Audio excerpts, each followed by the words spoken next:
In this video, we're going to be taking a quick look at the 511 Tactical Rush LBD Mike 40 liter duffel. Head on over to packhacker.com for more information and the best buying options. Link in the description below. So first of all, it's called the LBD because it is a load-bearing duffel. So you can see already these shoulder straps here, and they're thick and dense, and there's a lot going on. I'll get into this in a second, but that's what the LBD stands for. We're just going to be doing a quick look at the features and kind of some initial impressions. So we'll go through all the features that we can see in the bag. So starting off here, we have, if you want to carry it in duffel mode by the handle, you can do that. And there's some decent Velcro strap here. It feels pretty good in the hand when you have it together, and this pretty much will likely stay together as you're carrying it around. Some people use like wimpy buttons here. This one works pretty good. Velcro stays solidly in together.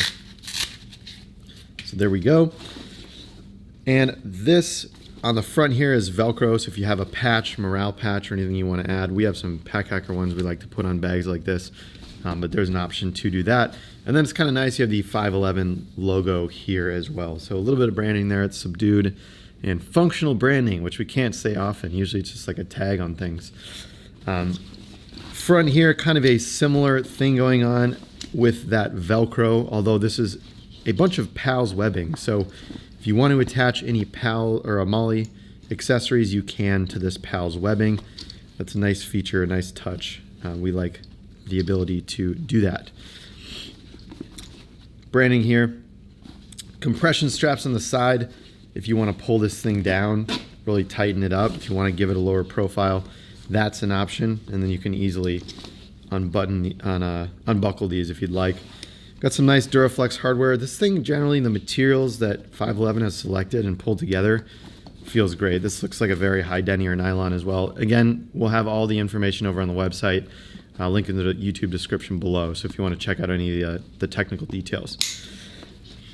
So yeah, you can see that side. I like this MOLLE up here because this is Velcro as well. It's a nice touch. And we just have some straps to help with the compression. One thing I find interesting on the bottom here is there's this kind of like rubbery feeling material. So it kind of keeps the bag in place. It doesn't slide around as much. There's a little bit of grip to it, especially if there's stuff in it. It's completely empty right now. But that's a nice little touch there. I like that that's there. And then opposite side, we just have a row of PALS webbing at the bottom here. And then this nylon strap, if you want to, carry it as a handle, maybe you could, or attach things to it. I think it just reinforces the overall duffel here. And then I'll wait on this. I'll just open this pocket right now. Pretty standard pocket here, just a little dump pocket. The dimensions are pretty much as follows here. If you want to stick anything inside that you want quick access to, like your phone, wallet, keys, anything of that nature, some snacks, that's there.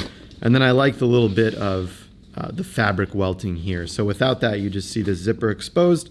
With it, it kind of cleans up the look, even though it's not a super clean look. It's very tactical. There's a lot going on here, but it's also very functional. The sides here, we have these side handles. These are not padded. So there's a little bit of padding in here and a little bit of stiffness. These are not padded, but the seatbelt nylon webbing-like material is kind of folded over. So that helps make it a little more comfortable to grab. It creates a nice little rounded edge here, which is nice. And you can carry this around, if it's full, you can grab it like that and pull it around if you don't want to grab it by the handles. So that's always a nice touch, especially if you had the bag open, kind of carry it like a bit of a tray. And yeah, let's get into the main compartment. First of all, the straps as well. Super beefy straps. So this is the load-bearing part of it. Man, these are beefy as heck. So we have load lifters at the top here that's gonna pull that bag up to your upper back. And then we have some very densely padded foam here as well. Actually, it's not the densest padding. There is this mesh too. It's not the densest foam and padding we've seen, but it definitely will get the job done for a bag of this size.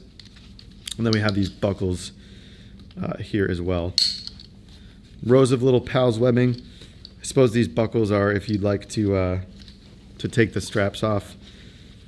I suppose you could. No, it looks like these are in. I'm not entirely sure what these buckles do, so if you know, let me know in the comments below.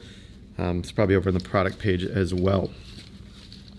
511's product page. So yeah, there are those straps, and I'll just, we do have a duffel guide that's either out right now or coming out soon.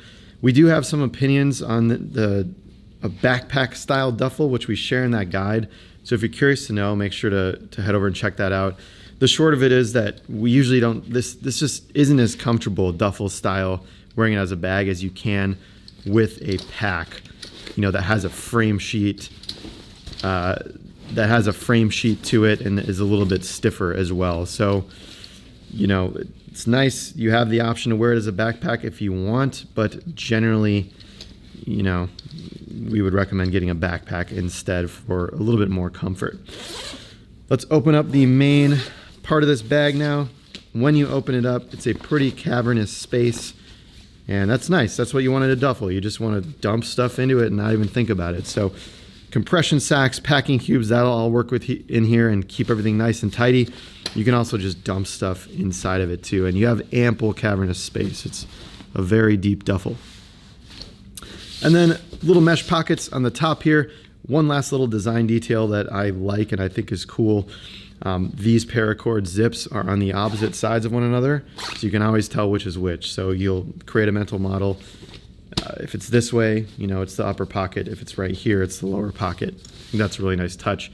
Especially if they're both here, they can kind of start to get tangled around the zipper pulls. It can start getting a little confusing as to what opens which pocket. So there you have it. That was our quick look of the Mike 40-liter duffel from 511 Tactical LBD. For more information and the best buying options, head on over to packhacker.com. And if you'd like to see more in-depth video reviews and broader Pack Hacker content, then make sure to check out our main channel too. We'll see you in the next one.